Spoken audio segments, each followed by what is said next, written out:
Eu tenho 72 anos e ainda não consigo dormir quando a chuva bate forte no telhado, porque o som me lembra aquelas noites, aquele barulho do lado de fora da cerca, aquele peso se movendo no escuro que eu nunca consegui explicar para ninguém sem ver descrença no rosto da pessoa. Vou contar o que aconteceu, não porque espero que você acredite, mas porque alguém precisa deixar isso escrito antes que os últimos que estavam lá não estejam mais aqui para confirmar nada. Era fim de outono quando eu cheguei àquela fazenda. Tinha ficado semanas sem trabalho, o dinheiro tinha acabado antes da vergonha, e quando um homem num bar de beira de estrada mencionou que uma propriedade rural, a algumas horas dali, estava contratando peões para a temporada, eu não perguntei muito. Perguntei o nome da fazenda, o nome do dono e quanto pagava. Era o suficiente. O que eu não perguntei, e que me persegue até hoje, foi por que aquele homem fez uma pausa estranha depois de falar o nome do lugar. Uma pausa de talvez 3 segundos. Depois ele mudou de assunto e foi embora. Na época eu achei que era coisa de homem tímido, ou talvez ele só tivesse distraído. Só fui entender o que era aquela pausa 2 meses depois, no momento em que eu já não tinha mais condições de recuar. A estrada de terra que levava até a fazenda do Renato cortava quase 12 quilômetros de mata fechada antes de abrir num vale largo. Quando o vale apareceu, a primeira coisa que eu vi foi a propriedade lá embaixo, sólida, bem construída, com a casa principal de 2 andares, um celeiro comprido, alojamento de madeira para os peões e pasto dividido em 3 partes. Parecia honesta. Parecia o tipo de lugar onde a vida faz sentido, onde você trabalha, cansa, come e dorme, sem que nada te atrapalhe no meio. Renato me recebeu no terreiro sem sorrir, mas também sem rispidez. Era um homem de uns 50 e poucos anos, largo nas costas, com as mãos de quem nunca parou de trabalhar, e uma maneira de falar que não desperdiçava uma só palavra além do necessário. Ele disse o valor da diária, disse os horários, disse que fumante que fumasse dentro do alojamento pagava a reforma com o próprio salário e foi embora. Isso foi a entrevista inteira. Eu joguei minha mochila numa das camas do alojamento e saí para olhar a propriedade antes de escurecer. Foi nessa volta que eu vi a cerca do lado oeste. Olha, cerca de fazenda você aprende a ler depois de algum tempo nessa vida. Você sabe quando uma cerca foi feita para conter gado, quando foi feita para demarcar limite, quando foi feita por formalidade. A cerca do lado oeste era diferente de tudo isso. Ela tinha quase 2,5 metros de altura, com postes mais grossos do que o normal e arame em mais camadas do que qualquer gado precisaria. Alguns postes eram claramente mais novos que os outros, trocados faz pouco tempo. Eu olhei para aquilo, olhei para a mata que começava uns 40 metros além da cerca e fiquei com aquela imagem na cabeça. Não perguntei nada. Quando você entra no emprego precisando de dinheiro, você aprende a não fazer as perguntas que podem fechar a porta. Eu voltei para o alojamento, comi o que tinha e dormi. Mas aquela cerca ficou comigo até o dia seguinte, e nos dias seguintes, e em todos os dias que vieram depois. Se você está ouvindo essa história e quer saber o que aconteceu, fica até o fim, porque o que vem pela frente vai mudar a forma como você olha para uma mata fechada. Curte o vídeo e se inscreve no canal. Isso ajuda muito e me permite continuar trazendo histórias como essa. A equipe foi chegando ao longo da primeira semana, um por dia, cada um com a sua mochila surrada e o mesmo olhar de quem precisa trabalhar e não tem muita escolha. No fim, tínhamos 8 peões no alojamento, contando comigo. O seu Arthur era o mais velho, devia ter uns 60 anos, seco como galho de inverno, quase não falava. Mas toda noite, antes de dormir, ele abria um caderno azul de capa dura e ficava escrevendo por uns 10 ou 15 minutos. Eu pensei que fosse carta para a família. Só vi o que ele escrevia de fato semanas depois, e quando vi, entendi que aquele caderno valia mais do que tudo que havia na fazenda. O Gilberto era o tipo de homem que faz você se sentir mais seguro só de estar perto. Era enorme, calmo, com uma voz baixa que ele usava com economia. Não era de assustar fácil. Isso importou muito, mais para frente. E tinha o Tiago. Rapaz novo, talvez 22 anos, rápido no serviço e mais rápido ainda na fala. Ele fazia perguntas que os outros evitavam. A maioria das vezes isso era irritante. Uma vez específica foi a coisa mais importante que aconteceu no tempo todo que ficamos ali. Os primeiros dias foram de trabalho pesado e sem história. Acordo cedo, campo, comida, cama. A mata ao redor era bonita naquela época do ano. O ar tinha aquele cheiro de terra úmida e folha velha que eu gosto até hoje. A fazenda parecia completamente normal, completamente em ordem. Mas na quinta noite, eu acordei às 3 da manhã com um latido. Só um. Curto, seco, como quando um cachorro leva um susto muito grande de uma coisa muito perto. E depois, silêncio absoluto. O tipo de silêncio que não é ausência de barulho, é presença de algo que fez tudo calar. Eu fiquei deitado sem me mexer por uns 2 minutos, ouvindo. Nada mais.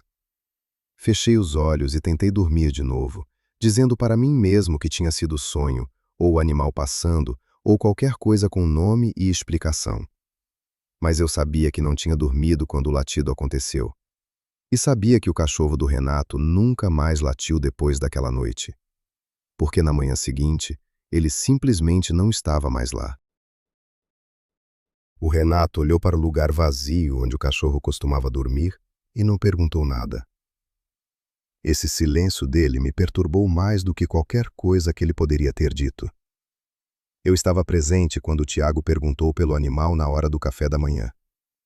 Perguntou de um jeito direto, sem malícia, do jeito que pessoa jovem pergunta quando ainda não aprendeu que certas perguntas têm respostas que você não quer ouvir. O Renato parou de mexer o café, ficou parado por um momento com a colher na mão e disse que o cachorro devia ter escapado pelo portão. Depois continuou mexendo o café. A mulher dele, a dona Cláudia, estava sentada do outro lado da mesa e não levantou os olhos do prato uma vez sequer durante aquela conversa. Eu olhei para ela. Ela não parecia surpresa, parecia cansada. E tem uma diferença enorme entre essas duas coisas. Naquele dia eu fui verificar o portão principal. Estava fechado com corrente, igual toda manhã. Fui até a cerca do lado oeste e fui andando ao longo dela por uns 100 metros em cada direção, olhando os postes, olhando o arame. Nada rompido, nada aberto, nada fora do lugar. Voltei para o trabalho sem falar com ninguém sobre o que tinha procurado, mas o seu Arthur me viu. Ele estava remendando um trecho de cerca mais longe e me acompanhou com o olhar durante toda a inspeção.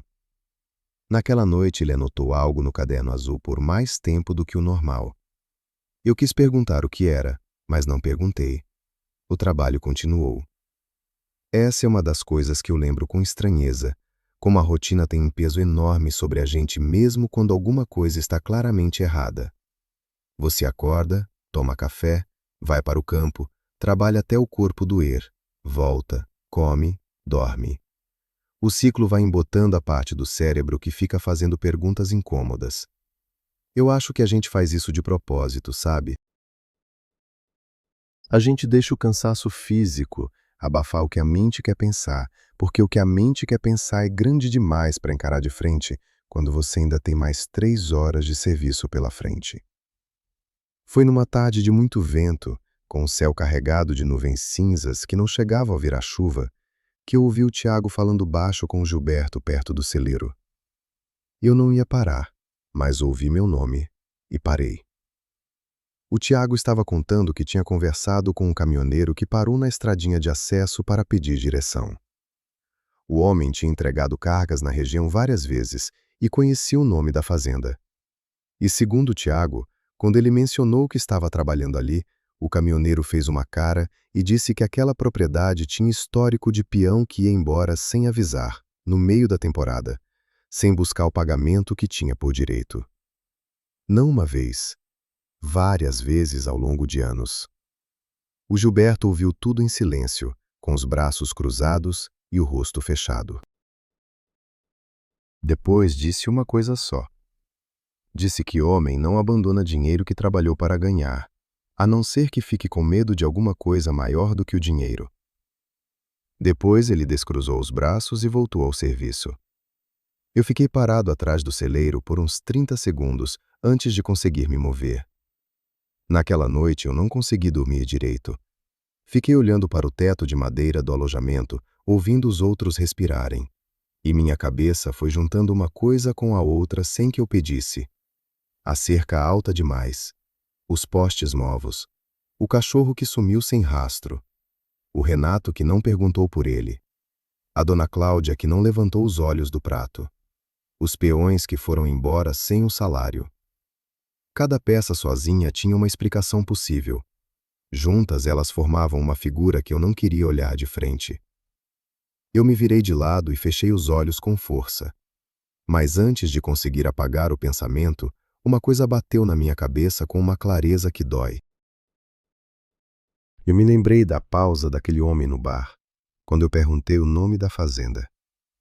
3 segundos de silêncio. Eu tinha interpretado como timidez. Agora eu entendia que não era isso. Era o silêncio de alguém que sabe de algo e está calculando se vale a pena contar para um desconhecido que provavelmente não vai acreditar de qualquer jeito. Eu adormeci pensando nisso. E acordei com o Tiago sacudindo meu ombro antes do amanhecer, com a voz travada e o rosto pálido, dizendo que tinha algo no lado de fora da cerca que precisava que eu fosse ver agora. Do lado de fora da cerca, havia marcas no chão que não tinham estado lá na noite anterior. E quem quer que as tivesse deixado, tinha caminhado ereto, com passadas largas, por quase 30 metros ao longo do arame. Eram 4 da manhã. O céu ainda estava fechado, sem estrela, sem lua, daquele escuro denso que parece que pesa. Eu e o Tiago ficamos do lado de dentro da cerca, olhando para as marcas com uma lanterna. O chão ali era de terra batida e úmida, bom para guardar impressão. As marcas eram fundas, com formato largo na frente, sem ponta de garra visível, e o espaçamento entre uma e outra era de quase 1,5 metros. Eu coloquei meu próprio pé ao lado de uma das marcas. A diferença era grande. Quem quer que fosse, tinha um tamanho que não combinava com nenhum ser humano que eu já tinha encontrado, e também não combinava com nenhum animal que eu soubesse nomear. O Tiago falou baixo, quase sussurrando, que tinha acordado para ir ao banheiro externo e ouvido um barulho diferente. Não um barulho de passos, mas um atrito leve, como algo roçando de leve no arame da cerca. Ele olhou pela fresta da janela e não viu nada no escuro. Mas o barulho continuou por uns 2 minutos e depois parou de uma vez. Ele esperou mais um pouco, pegou a lanterna e veio me acordar. Eu olhei para a cerca, olhei para a mata escura além dela e senti alguma coisa que eu não consigo chamar só de medo. Era medo, mas uma outra coisa, uma espécie de certeza desconfortável de que o que quer que tivesse feito aquelas marcas ainda estava muito perto, só do outro lado da vegetação, e estava completamente ciente de que a gente estava ali, olhando para o rastro que ela tinha deixado. Fomos buscar o seu Arthur. Ele veio sem reclamar, com um caderno debaixo do braço, e ficou ajoelhado ao lado das marcas por um tempo longo, medindo com a mão, olhando o ângulo, passando os dedos na borda da impressão. Depois se levantou, anotou tudo e disse somente que ia verificar se havia mais marcas em outros trechos da cerca ao amanhecer. Não disse mais nada, mas antes de voltar para o alojamento, ele ficou parado por um momento olhando para a mata, com aquela expressão de homem que está somando algo que não gosta do resultado. Eu nunca perguntei o que ele estava pensando naquele momento. Hoje me arrependo de não ter perguntado. De manhã, o Renato foi chamado para ver as marcas. Ele olhou. Ficou parado com as mãos no bolso por uns 30 segundos. Então disse que podia ser algum trabalhador rural passando pela beira da propriedade à noite, que não era incomum na região. Depois girou o calcanhar e foi embora. Eu olhei para o Gilberto que estava ao meu lado. Ele não disse nada, mas fechou o maxilar de um jeito que eu já sabia que significava que ele não tinha acreditado numa só palavra. Naquela tarde, o seu Arthur me mostrou o caderno. Não todo o caderno, só as últimas páginas. Ele tinha documentado cada coisa estranha desde o primeiro dia, com data, hora aproximada e descrição. O cachorro, as marcas do bezerro que tinha sido achado morto na primeira semana, coisa que eu nem sabia que tinha acontecido antes de eu chegar. O Arthur tinha chegado 2 dias antes de mim e presenciado aquilo. E tinha anotado as dimensões daquelas marcas também. Quando eu comparei mentalmente com o que tínhamos visto na madrugada, o padrão era o mesmo. O mesmo formato, o mesmo espaçamento, a mesma profundidade. Eu fechei o caderno devagar e devolvi para ele sem dizer nada por um tempo. Depois, perguntei se ele tinha mostrado aquilo para o Renato. Ele disse que tinha tentado no começo, que o Renato tinha olhado as anotações, ficado quieto e dito para ele guardar aquilo para si mesmo, se quisesse terminar a temporada com sossego. Eu perguntei se ele tinha pensado em ir embora. O seu Arthur me olhou com aqueles olhos cansados de quem já viu muita coisa na vida e disse que ia embora sim, mas no momento certo, não no momento do medo. Que sair correndo sozinho no meio da mata de madrugada era mais perigoso do que ficar e esperar a hora de ir com o grupo. Eu entendi a lógica dele e fiquei. Mas naquela noite, deitado no escuro do alojamento, ouvindo o vento bater na parede de madeira, eu fiquei pensando numa coisa que o Arthur tinha escrito no caderno, quase como observação de rodapé. Ele tinha notado que o bezerro morto na primeira semana estava dentro do cercado, longe do portão. Não do lado de fora, dentro. O que quer que tivesse feito aquilo tinha entrado, feito o que veio fazer e saído. Sem romper cerca, sem deixar portão aberto, sem deixar sinal de entrada além das próprias marcas no chão. Eu fechei os olhos e tentei não pensar mais nisso. Então Gilberto bateu na parede da minha cama no escuro e disse em voz baixa que havia algo se movendo do lado de fora do alojamento, rente à parede, e que ele estava ouvindo aquilo faz uns 5 minutos antes de me chamar. O que estava do lado de fora do alojamento não era um animal, e não era um homem, e em 30 segundos eu ia entender que não tínhamos nenhuma palavra boa o suficiente para chamar aquilo de alguma coisa. Eu e o Gilberto ficamos parados na escuridão do alojamento ouvindo. Os outros dormiam. O barulho era baixo, quase imperceptível, um roçar intermitente na madeira da parede externa, lento e irregular, como se algo estivesse passando devagar ao longo da lateral do prédio. Não era vento. Vento não tem ritmo assim. Vento não para por 3 segundos e recomeça exatamente do mesmo ponto. Eu coloquei a mão no ombro do Gilberto e fiz sinal para não acender nada. Fui de meias até a janela lateral, a que ficava de frente para o lado oeste da propriedade, e olhei pela fresta entre a madeira e o batente. O escuro lá fora era total.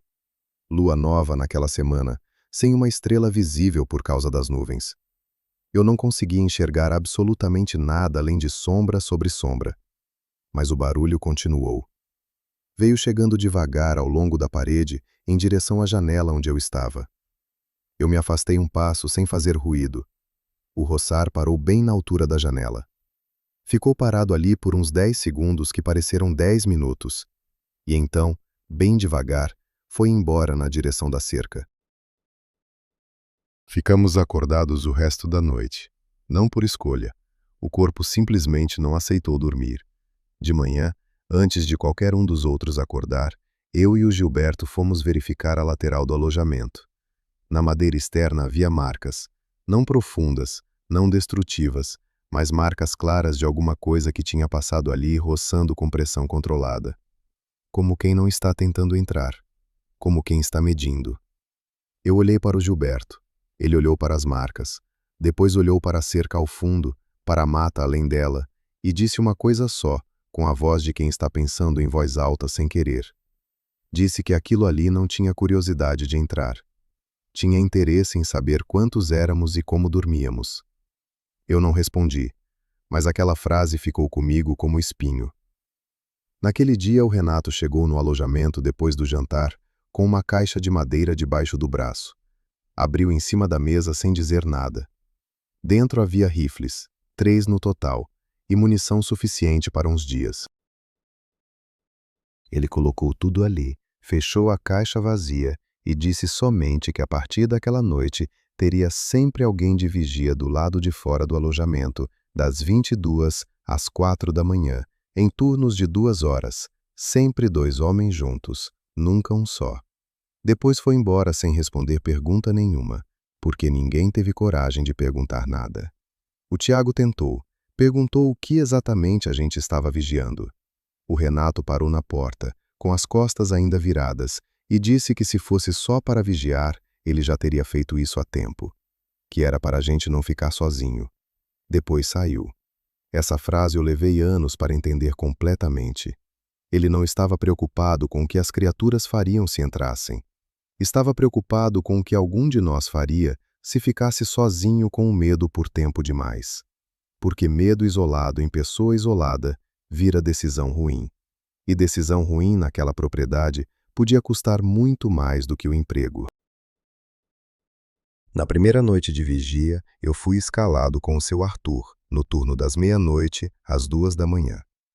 Ficamos sentados em 2 bancos de madeira, encostados na parede do alojamento, rifles no colo, olhando para o terreiro e para a cerca ao fundo. O Arthur ficou em silêncio por quase 1 hora inteira. Então falou baixo, sem olhar para mim, que tinha calculado as datas de todas as ocorrências desde que tinha chegado. O bezerro morto, o cachorro, as marcas na cerca, o barulho na parede. Todos tinham acontecido dentro de uma janela de 3 a 4 dias. Sempre a mesma janela. Ele não disse mais nada, mas abriu o caderno e me mostrou o calendário que tinha desenhado à mão. Eu olhei para os círculos que ele tinha feito nas datas. Depois olhei para a data que não tinha círculo ainda, a data que estava chegando. Faltavam 2 dias. Eu quis perguntar o que ele achava que ia acontecer quando chegasse essa data. Mas antes de eu abrir a boca, alguma coisa na linha da mata, do outro lado da cerca, emitiu um som que eu nunca tinha ouvido na vida. Não era uivo, não era grito. Era baixo, gutural, como 2 sons ao mesmo tempo saindo da mesma garganta, e durou uns 4 segundos. Depois, silêncio total. Depois, de um ponto diferente da mata, uns 50 metros mais à direita, uma resposta. O mesmo tipo de som, a mesma duração, o mesmo timbre duplo. Como uma conversa em código que a gente estava ouvindo, mas não conseguia entender. O seu Arthur abriu o caderno devagar e anotou a hora. A mão dele não tremia. A minha, sim. Na noite que o seu Arthur tinha marcado no calendário, todos os cavalos da fazenda entraram em pânico ao mesmo tempo, e o som que eles fizeram era o tipo de coisa que você não esquece mesmo que passe o resto da vida tentando. Era quase meia-noite. Eu estava no 2º turno de vigia com o Gilberto quando os cavalos começaram. Não foi 1 ou 2 ficando agitados. Foi o lote inteiro, de uma vez, como se tivessem recebido um choque simultâneo. O barulho que veio do estábulo era uma mistura de coices na madeira, relinchos agudos e o baque pesado de animais se jogando contra as paredes. Em mais de 15 anos trabalhando com gado e cavalo, eu nunca tinha ouvido nada parecido. Eu e o Gilberto nos levantamos ao mesmo tempo. Ele pegou o rifle. Eu fiz o mesmo. Mas nenhum dos dois deu um passo em direção ao estábulo, e só depois entendi por quê. Era instinto puro. Alguma coisa no fundo do cérebro dissesse que ficar perto da parede do alojamento era mais seguro do que atravessar o terreiro aberto naquele momento. O barulho dos cavalos durou uns 4 minutos. Depois diminuiu devagar, não de uma vez, mas em ondas, como maré recuando. E no silêncio que ficou depois, que era um silêncio diferente de todos os anteriores, mais denso, mais próximo, eu ouvi o arame da cerca do lado oeste vibrar. Não o barulho de uma sacudida brusca. Era uma vibração contínua e suave, como quando você encosta o dedo numa corda de violão sem dedilhar, só sentindo a tensão dela. Algo estava com as mãos na cerca. O Gilberto apontou o rifle para a escuridão do lado oeste sem dizer nada. Eu fiz o mesmo. Mas não havia nada para mirar. Só o preto total além do arame. A vibração continuou por talvez 2 minutos, movendo ao longo da cerca da esquerda para a direita, testando cada trecho com a mesma pressão medida. Chegou até o poste da esquina e parou. Depois, recomeçou no ponto onde tinha começado, fazendo o mesmo percurso de volta. Isso aconteceu 3 vezes. Ida e volta, ida e volta, ida e volta, como inspeção. Os outros peões tinham acordado com o barulho dos cavalos e estavam na porta do alojamento. Eu ouvi o Tiago rezar em voz baixa atrás de mim, as palavras saindo rápidas e misturadas, sem pausa entre elas. Um dos peões mais novos, o Marcos, estava sentado no chão com as costas na parede e os joelhos dobrados no peito, com o rosto enterrado nos braços. O seu Arthur estava de pé, com o caderno aberto, anotando na escuridão de memória, porque não dava para acender nada. Ao término da terceira passagem, a vibração parou. Esperamos. 5 minutos. 10. Nada. Os cavalos foram se acalmando aos poucos. O vento voltou com um cheiro de terra molhada e folha podre que eu nunca tinha sentido tão forte ali antes. E então veio o som duplo de novo, aquela vocalização gutural em 2 tons simultâneos, mas dessa vez de 2 pontos diferentes da mata, um mais ao norte e um mais ao sul da cerca oeste, como flancos, como posição. Ninguém dormiu naquela noite.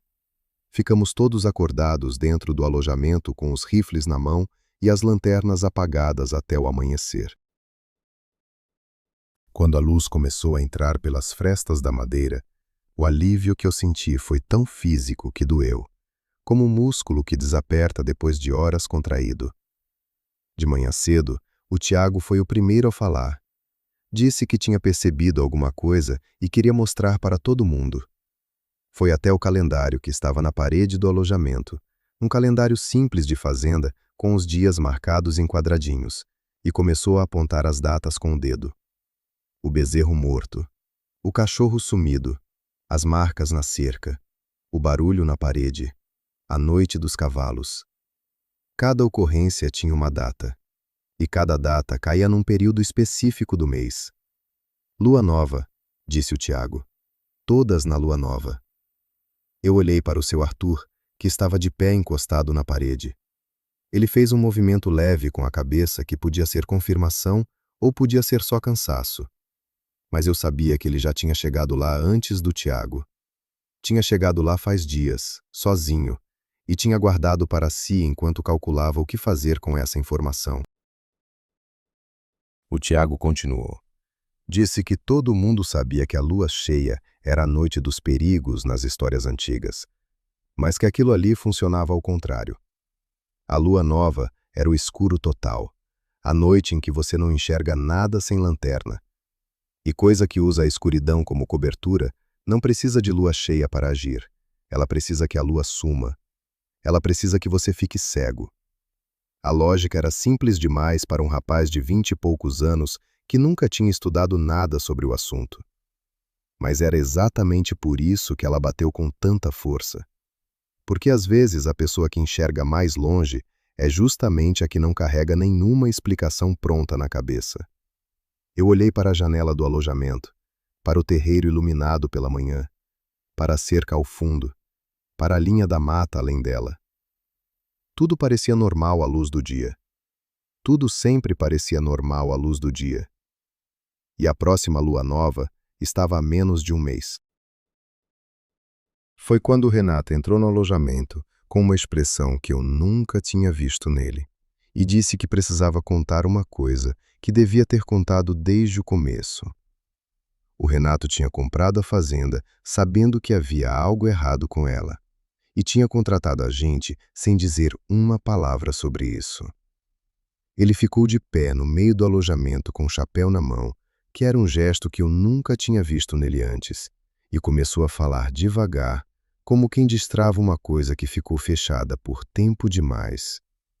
Disse que tinha comprado a propriedade barata demais para ser coincidência, que o vendedor anterior tinha aceitado a oferta rápido demais, sem negociar, com pressa de fechar e ir embora.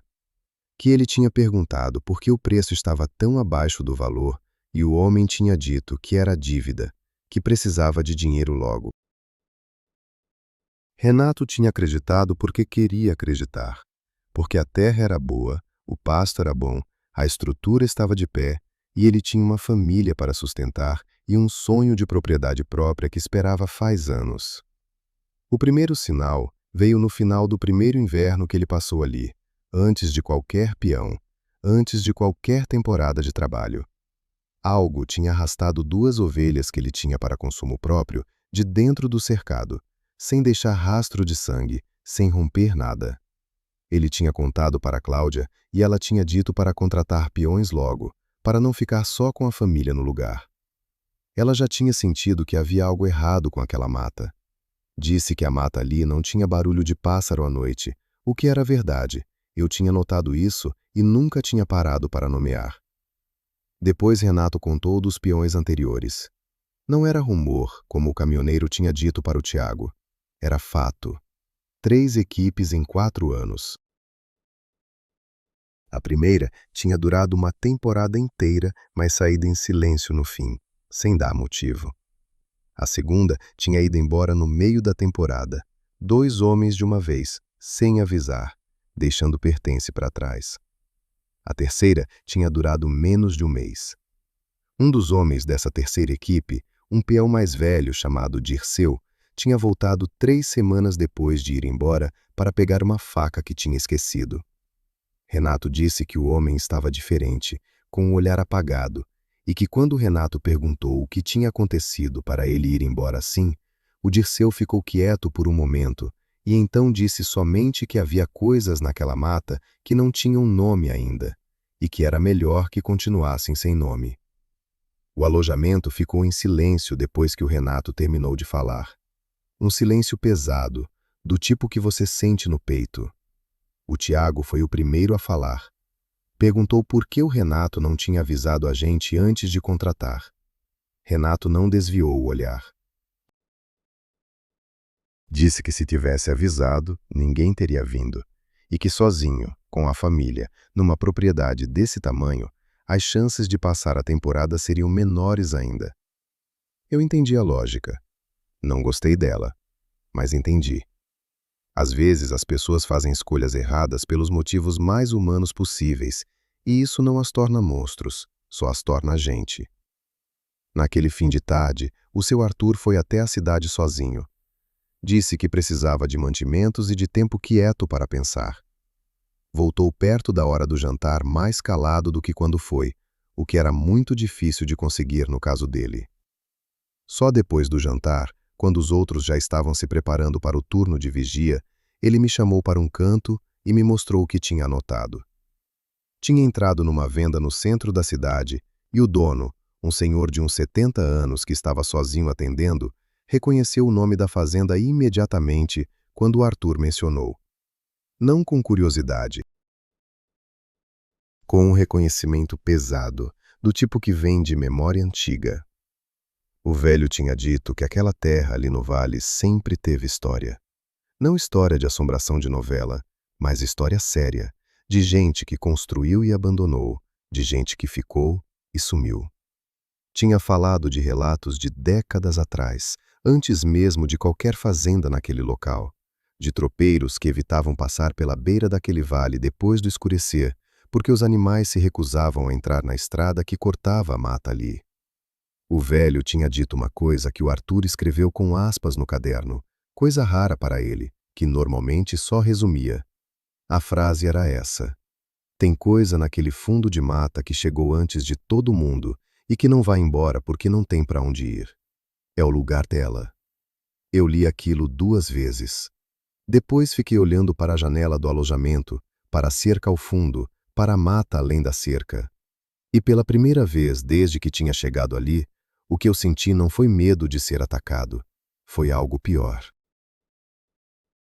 Foi a sensação de que a gente estava morando dentro de um território que nunca foi nosso, sem saber, e que o que vivia ali tinha paciência infinita, porque tinha tempo infinito. Naquela mesma noite, o Marcos pediu o acerto para o Renato. Na manhã seguinte, ao Marcos ir embora, o gado parou de entrar no pasto oeste, e nenhum homem naquela fazenda conseguiu fazer com que um único animal cruzasse aquela linha invisível. Eram quase 200 cabeças. O Renato foi pessoalmente tentar mover o lote. Ficou na frente do grupo, chamando, empurrando, usando o cavalo para pressionar os flancos. Os animais recuavam. Não de forma desordenada, não com pânico, mas com uma recusa calma e absoluta, como se houvesse uma parede que só eles podiam ver. O Gilberto tentou depois, que era o melhor peão que tínhamos para trabalho com gado. Nada. Os animais ficavam na divisa imaginária entre o pasto central e o oeste, paravam e viravam a cabeça para a mata além da cerca com uma atenção que não era de animal curioso. Era de animal que reconhece perigo. Eu fiquei observando aquilo por um tempo. Tinha algo perturbador em ver 200 animais de grande porte, acostumados a seguir comando, simplesmente se recusando. Como se o instinto deles tivesse acesso a uma informação que a nossa razão ficava tentando racionalizar faz semanas. O Renato desistiu depois de quase 1 hora. Voltou para o terreiro com o rosto fechado e não disse uma palavra o resto do dia. Mas eu vi o que ele fez naquela tarde. Vi pela janela do alojamento. Ele foi até a cerca do lado oeste, ficou parado olhando para a mata por uns 5 minutos, e então pegou o celular no bolso e ficou em ligação por um bom tempo, andando de um lado para o outro. Não soube com quem ele falou. Mas no dia seguinte, o comportamento dele tinha mudado de um jeito sutil e claro ao mesmo tempo. Ele estava tomando decisão. O seu Arthur tinha escrito no caderno, naquela mesma noite, uma observação que só entendi completamente depois. Ele tinha escrito que animal doméstico perde muita coisa que o animal selvagem ainda tem. Perde velocidade, perde instinto de caça, perde autoconfiança. Mas não perde o sensor que avisa quando algo maior está por perto. Esse sensor é tão antigo que nem 10.000 anos de domesticação conseguiram apagar. E quando 200 animais diferentes, de temperamentos diferentes, treinados por pessoas diferentes, todos param no mesmo ponto ao mesmo tempo, o sensor não está falhando. Está funcionando melhor do que qualquer coisa que a gente tem. Eu li aquilo e pensei no quanto tempo eu tinha ficado explicando para mim mesmo cada coisa estranha que tinha visto ali. O cachorro sumido, explicação.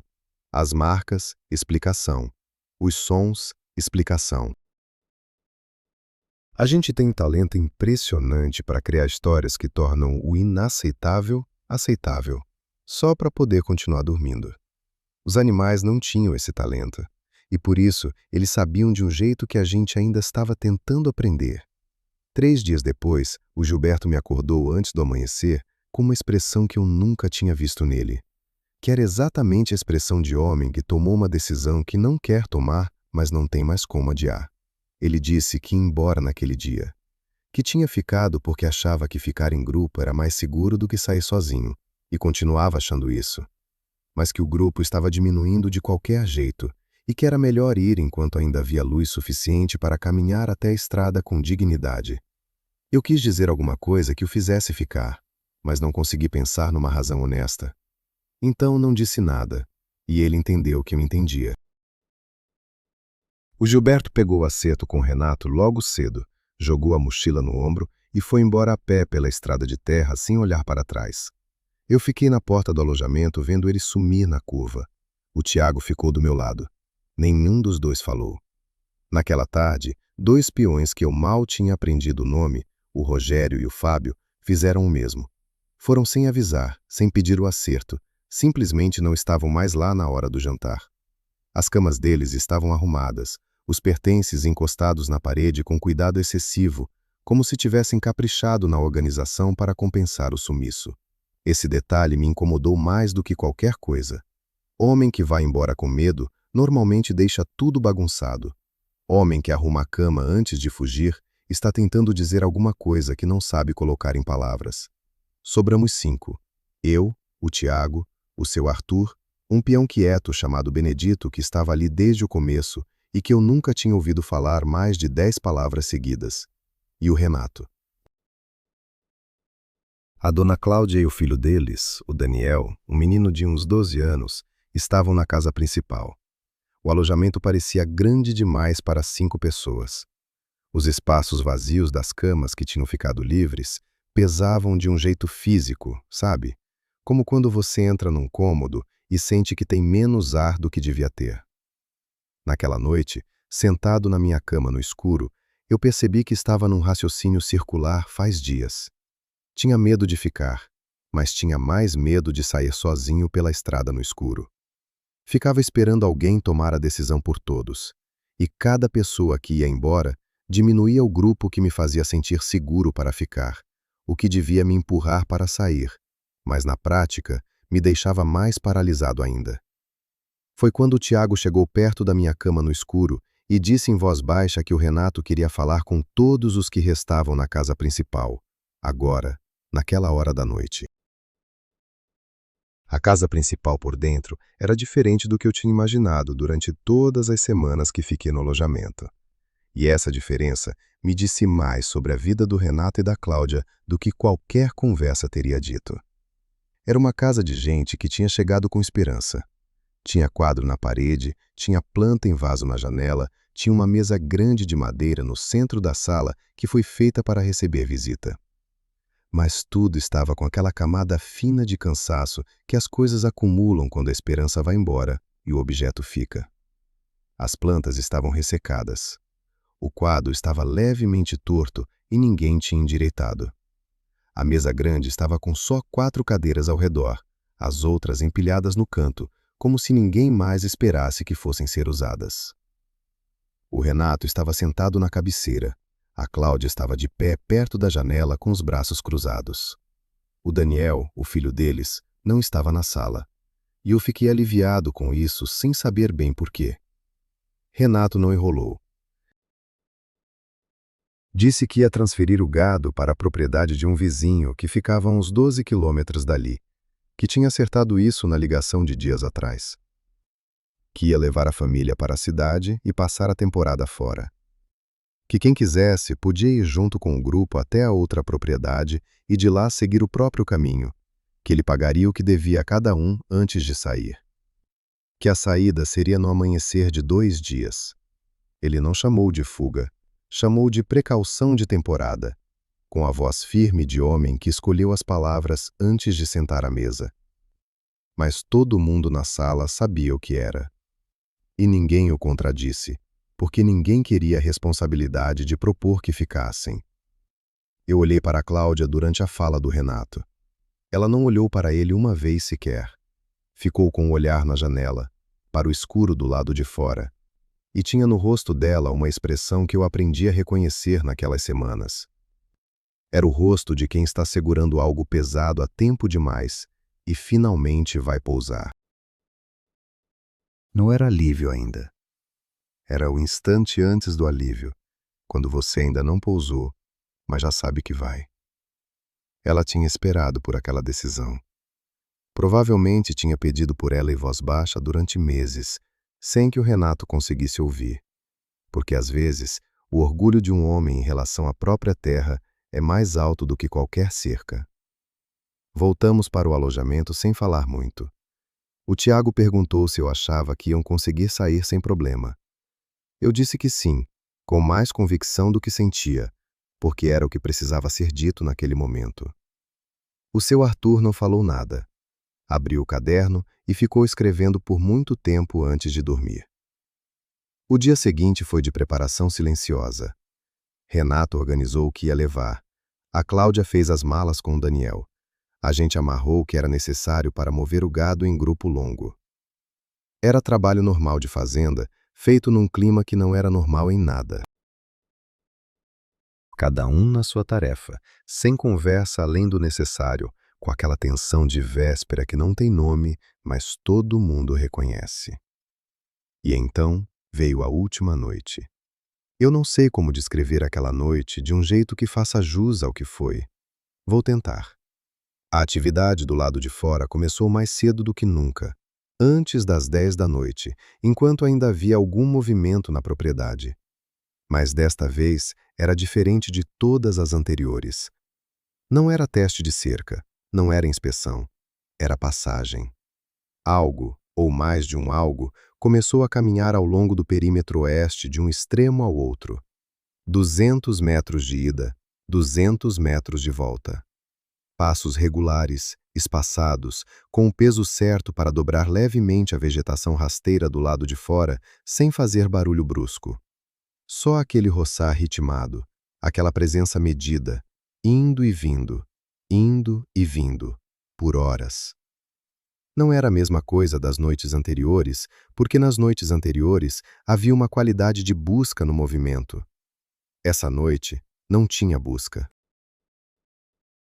Tinha algo que eu só consegui nomear muito tempo depois, que era paciência satisfeita. Como quem sabe que o resultado já está decidido e está simplesmente esperando o processo se completar. Ficamos todos acordados.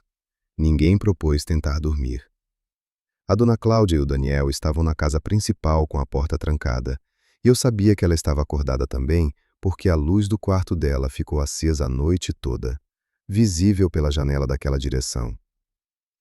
O Tiago ficou sentado no canto do alojamento com o rifle no colo e os olhos abertos, sem falar. O Benedito rezava em voz muito baixa, quase inaudível, com os lábios se movendo num ritmo constante que durou horas. O seu Arthur ficou do meu lado na janela, de onde a gente via a cerca ao fundo e a massa escura da mata além dela. A passagem continuou até a madrugada. E então, perto de 2 da manhã, parou. Não diminuiu. Não foi ficando mais distante.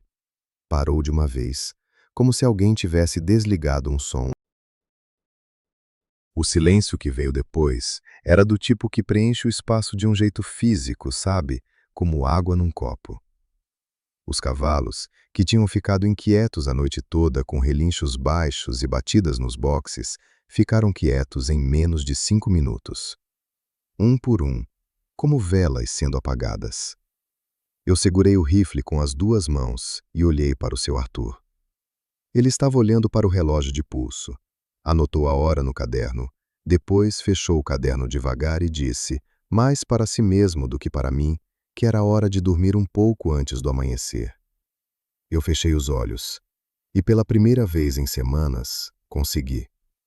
Quando eu saí do alojamento naquela manhã e vi a propriedade inteira se movendo em direção à saída ao mesmo tempo, pensei que nunca tinha visto nada tão bonito e tão triste na mesma imagem. O gado marchava junto, denso, sem precisar de pressão dos peões. Os cavalos seguiam sem resistência. A dona Cláudia estava numa carroça com as malas e o Daniel ao lado dela, com o rosto voltado para a frente, sem olhar para casa. O Renato ia a cavalo na frente do lote, guiando sem falar. Eu, o Tiago, o seu Arthur e o Benedito fomos a pé, um de cada lado do gado, num silêncio que não precisava de explicação. O ar estava frio e parado, com aquele cheiro de terra gelada que o início da manhã traz antes do sol esquentar. O céu estava limpo pela primeira vez em dias, daquele azul claro de manhã cedo que parece lavado. Era bonito demais para o que estava acontecendo, e essa contradição me incomodou de um jeito que levei tempo para entender. Às vezes a natureza não combina com o que você está sentindo, e esse descasamento deixa tudo mais pesado, não mais leve. A estrada de terra cortava o vale em linha reta por uns 2 quilômetros antes de subir a encosta e sair da bacia. Caminhamos sem pressa, no ritmo do gado, e o único barulho era o das patas no chão seco e o canto de algum pássaro distante que apareceu depois que saímos do alcance da mata densa. Eu não ia olhar para trás. Tinha tomado essa decisão antes de sair, mas perto do 2º quilômetro, o seu Arthur, que estava ao meu lado, parou de andar por meio segundo. Só meio segundo, quase imperceptível, o tipo de pausa que o corpo faz quando os olhos capturam algo antes da cabeça processar. Eu olhei para ele. Ele estava olhando para trás. Então eu olhei também. A fazenda estava visível no fundo do vale, os telhados escuros contra o campo, a cerca ao redor, tudo parecendo completamente normal daquela distância. E no alto da trista de mata que ficava acima da propriedade, parado contra o céu claro da manhã, havia uma silhueta. Grande, ereta, imóvel. Não tinha como calcular o tamanho exato daquela distância, mas era grande o suficiente para ser visível a 2 quilômetros sem esforço. Estava parado com uma postura que não era de animal em alerta, cabeça erguida, olhando para baixo na direção da coluna que seguia pela estrada. Ficou ali por quanto tempo nós observamos? Uns 3 minutos. Não se mexeu, não virou, só observou. O seu Arthur abriu o caderno enquanto andava e anotou sem parar o passo. Anotou a hora, a distância aproximada, a posição na crista, a duração da observação. Depois fechou o caderno e guardou no bolso. Disse em voz baixa, sem drama, que estava anotado. Eu não olhei para trás de novo. Ninguém mais olhou. Caminhamos às 10 horas seguintes sem incidente.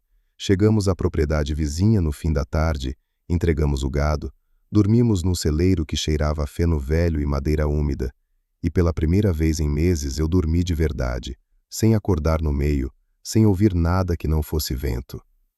Na manhã seguinte, o Renato pagou o que devia a cada um de nós com dinheiro contado na mão, sem enrolar. Quando chegou a minha vez, ele me entregou um envelope e ficou me olhando por um momento.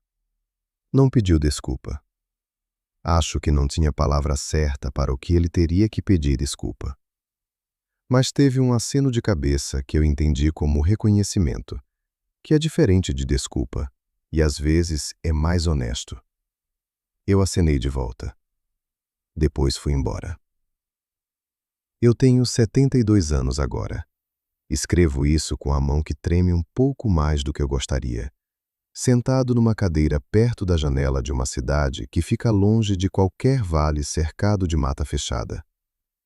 Passei a vida inteira fazendo isso de forma consciente, escolhendo onde morar, onde trabalhar, de que lugares ficar perto e de quais ficar longe. Nunca mais passei uma noite no lugar onde o escuro da mata chegava perto demais da janela. Dá para fazer isso. É possível organizar uma vida inteira ao redor dessa decisão sem que ninguém perceba que você está fazendo isso.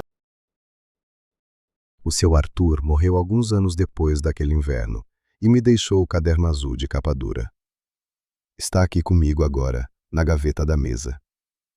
Eu abro às vezes, leio as anotações dele, os números, as horas, os registros secos e precisos de tudo o que aconteceu.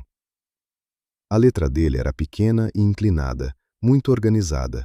A letra de homem que acreditava que registrar as coisas era uma forma de respeito pela realidade, mesmo quando a realidade não fazia sentido. O Tiago eu perdi o rastro depois de uns 2 anos. O Benedito eu nunca soube mais nada. O Renato e a Cláudia não voltaram para a fazenda. Soube por terceiros que a propriedade foi vendida alguns anos depois e que a nova família tentou retomar a operação. Durou menos de uma safra. O que foi escrito no registro de venda seguinte eu não sei, mas posso imaginar o tipo de explicação que vai bem em papel passado em cartório. A mata do vale ainda está lá. Isso eu tenho certeza.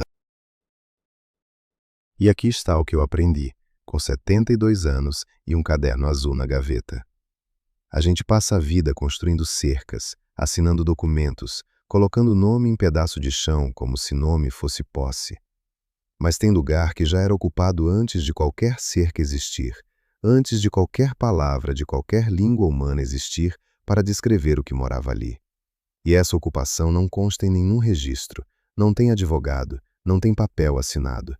Tem só permanência. E permanência, no fim, é mais forte do que qualquer documento que a gente já inventou. Reconhecer isso não é derrota. É o tipo de sabedoria que custa caro e que a maioria das pessoas só aprende tarde demais. Agora eu te pergunto uma coisa, e quero que você pense de verdade antes de responder. Se você chegasse naquela fazenda e fosse vendo tudo isso acontecer aos poucos, em que momento você teria ido embora? Você teria esperado como eu esperei, em grupo, calculando, com medo de sair sozinho? Ou você teria pegado a mochila antes de todo mundo? Me conta nos comentários, porque eu realmente quero saber onde está o seu limite. Se essa história te prendeu do começo ao fim, deixa o like e se inscreve no canal. Tem muito mais histórias assim esperando por você aqui.